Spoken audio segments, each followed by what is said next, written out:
Commission के बाद में कोई झगड़ा हो। पे कमीशन अच्छा है, छठा पे कमीशन बहुत अच्छा है, सबने उसका स्वागत। सातवें पे कमीशन में हमारे साथ बेईमानी हुई, चीटिंग हुई। हमको कहा गया कि 20,000 रुपए मिनिमम वेज फिक्स करेंगे और उसको 2,000 कटौती करके 18,000 कर दिया। फिर कोई इसी तरीके की चीटिंग होगी तो निश्चित तौर पर हम संघर्ष करेंगे, क्योंकि हम संघर्ष चाहते हैं। हमारा नारा है कि हम अपना अधिकार चाहते नहीं, किसी से मांगते। तो आप पे कमीशन बैठा लीजिए, कुछ बतला लीजिए, थोड़ा बहुत तो जो बढ़ना घटना है हो जाता है, लेकिन वास्तविकता यह है कि जो फार्मूला है, सूत्र है तनख्वाह बढ़ाने के, उनमें आज भी हमारे लोगों के मन में कसक रहती है। कहते हैं कि डॉक्टर अकैट कमेटी का जो फार्मूला है, हम उसके आधार पर आपको पे कमीशन के मल्टीप्लाइंग फैक्टर को देने का काम करेंगे, फिटमेंट फार्मूला बनाएंगे, लेकिन हकीकत ये नहीं है। उसमें कहा है डॉक्टर अकैट फार्मूले में कि आप किसी भी व्यक्ति को जितनी कैलोरी फूड चाहिए उसको स्वस्थ रह करके काम करने के लिए वो आप उसको देनी पड़ेगी। और रेलवे में हर आदमी अलग तरीके का काम करता है। तो दफ्तर में बैठकर काम करते हैं, उनकी फूड कैलोरीज अलग है।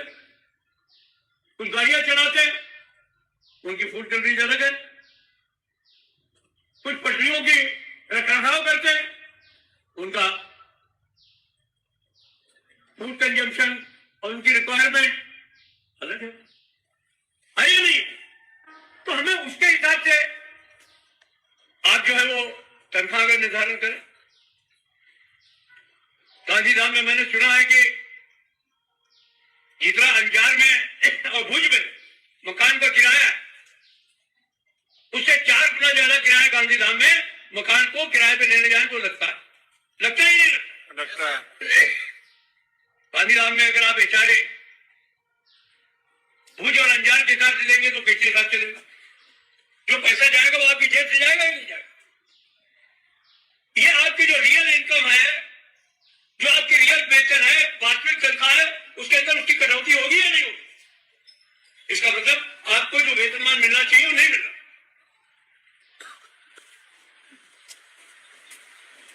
तो लड़ाई झगड़ा करके किसी तरीके से समझा बुझा करके, जिसे हमारे यहाँ देहात में बोलते हैं कुटिया के, धमका के, दुलरा के, किसी तरीके से पे कमीशन तो ले आए। लेकिन अभी उस पे कमीशन के लिए बहुत सारे हर्डल। अभी मेरे से कहा गया कि आप कल से रेफरेंस लिख के दे दीजिए, मैंने दे दिया है। कहा गया तुरंत भेज दीजिए। हमने सोचा डीले करेंगे तो वो कहेंगे कि हमारे साथ में ठीका फोड़ देंगे, क्या आपने डीले कर दिया। उन्होंने 2 साल लगते हैं पे कमीशन में, 1 साल तक शांति बनाए रखी। 1 साल के समय की जगह 8 महीने बचे। 8 महीने में पे कमीशन आ जाएगा, लागू हो जाएगा। 1 जनवरी 26 उसकी डेट है, लेकिन हमारे लिए शेड्यूल फिक्स कर दिया गया। आपको मंडे तक देना दे दिया। अभी आज आई थे, खबर मिली 10 तारीख को उन्होंने मीटिंग के लिए बुलाया है। मुझे मालूम है क्योंकि मैंने कुछ ऐसी चीजें लिख करके दे दी हैं जो शायद उनको पसंद नहीं आई होंगी। जाएंगे, बात करेंगे, कोई ऐसी बात नहीं। लेकिन मैं एक बात जानता हूं कि हर पे कमीशन के बाद में कोई झगड़ा हो। पे कमीशन अच्छा है, छठा पे कमीशन बहुत अच्छा है, सबने उसका स्वागत। 7वें पे कमीशन में हमारे साथ बेईमानी हुई, चीटिंग हुई। हमको कहा गया कि 20,000 रुपए मिनिमम वेज फिक्स करेंगे और उसको 2,000 कटौती करके 18,000 कर दिया। फिर कोई इसी तरीके की चीटिंग होगी तो निश्चित तौर पर हम संघर्ष करेंगे, क्योंकि हम संघर्ष चाहते हैं। हमारा नारा है कि हम अपना अधिकार चाहते नहीं, किसी से मांगते। तो आप पे कमीशन बैठा लीजिए, कुछ बतला लीजिए, थोड़ा बहुत तो जो बढ़ना घटना है हो जाता है, लेकिन वास्तविकता यह है कि जो फार्मूला है, सूत्र है तनख्वाह बढ़ाने के, उनमें आज भी हमारे लोगों के मन में कसक रहती है। कहते हैं कि डॉक्टर अक्रैट कमेटी का जो फार्मूला है, हम उसके आधार पर आपको पे कमीशन के मल्टीप्लाइंग फैक्टर को देने का काम करें, फिटमेंट फार्मूला बनाएंगे, लेकिन हकीकत ये नहीं है। उसमें कहा गया क्या अक्रैट फार्मूले में कि आप किसी भी व्यक्ति को जितनी कैलोरी फूड चाहिए उसको स्वस्थ रह करके काम करने के लिए वो आप उसको देनी पड़ेगी। और रेलवे में हर आदमी अलग तरीके का काम करता है। तो दफ्तर में बैठकर काम करते हैं, उनकी फूड कैलोरीज अलग है। कुछ गाड़ियां चलाते हैं, उनकी फूड कैलोरीज अलग है। कुछ पटरियों की रखरखाव करते हैं, उनका फूड कंजम्पशन और उनकी रिक्वायरमेंट अलग है। है या नहीं? तो हमें उसके हिसाब से आप जो है वो तनख्वाह का निर्धारण करें। गांधीधाम में मैंने सुना है कि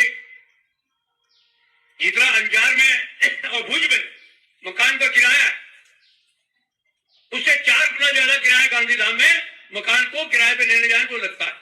लगता ही नहीं लगता है। गांधीधाम में अगर आप एचआरए भुज और अंजार के हिसाब से लेंगे तो कैसे हिसाब चलेगा? जो पैसा जाएगा वो आपकी जेब से जाएगा ही नहीं जाएगा। ये आपकी जो रियल इनकम है, जो आपकी रियल वेतन है, वास्तविक तनख्वाह है, उसके अंदर उसकी कटौती होगी या नहीं होगी? इसका मतलब आपको जो वेतनमान मिलना चाहिए वो नहीं मिल रहा।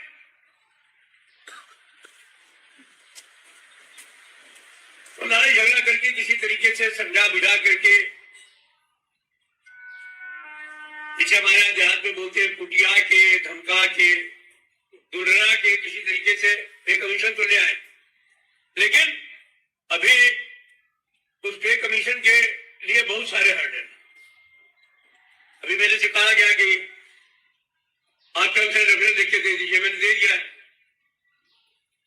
कहा गया तुरंत भेज दीजिए। हमने सोचा डीले करेंगे तो वो कहेंगे कि हमारे साथ में ठीकरा फोड़ देंगे। क्या आपने डीले कर दिया? उन्होंने 2 साल लगते हैं पे कमीशन में, 1 साल तक शांति बनाए रखी। 1 साल के समय की जगह 8 महीने बचे। 8 महीने में पे कमीशन आ जाएगा, लागू हो जाएगा। 1 जनवरी 26 उसकी डेट है, लेकिन हमारे लिए शेड्यूल फिक्स कर दिया गया। आपको मंडे तक देना दे दिया। अभी आज यहीं थे, खबर मिली 10 तारीख को उन्होंने मीटिंग के लिए बुलाया है। मुझे मालूम है क्योंकि मैंने कुछ ऐसी चीजें लिख करके दे दी हैं जो शायद उनको पसंद नहीं आई होंगी।